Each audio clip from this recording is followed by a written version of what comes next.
پشتی کو جواتا نواندیا ایکتیا نشمانه کردستان بریاردایی کو کنگره ایکتی بهتا گریدان هرزو کارودان لدوف خوا آنین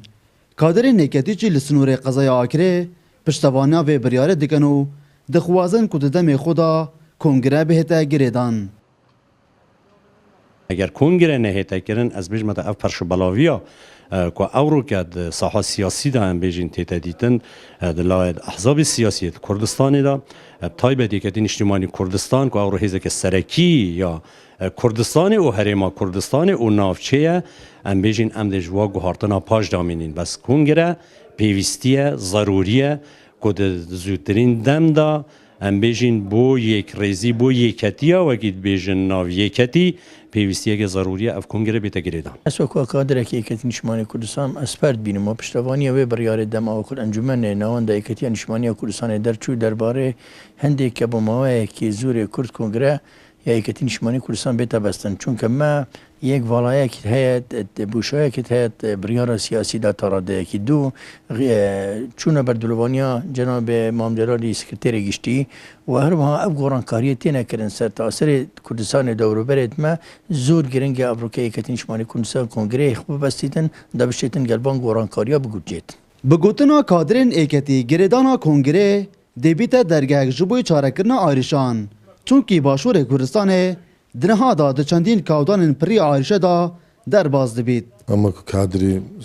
سنوری دبره قضا اکری پیشوازی لبریاره انجمنی ناوان دکین که کنگره ببسرید چون که ماوی چی دور و دریجه او کنگره نبسراوه و یه چی توشی چندین گرفت و چی شلن او خوب با.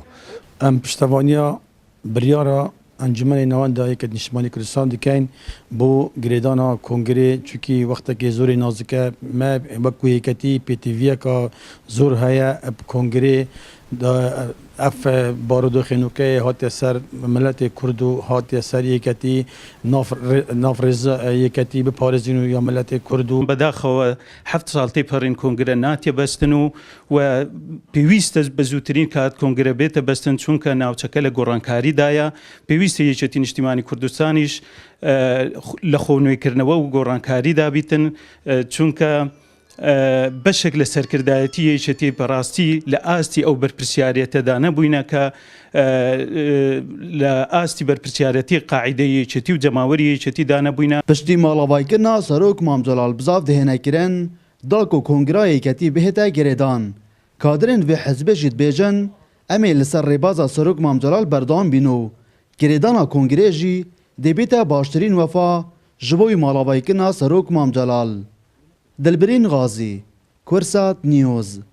آکره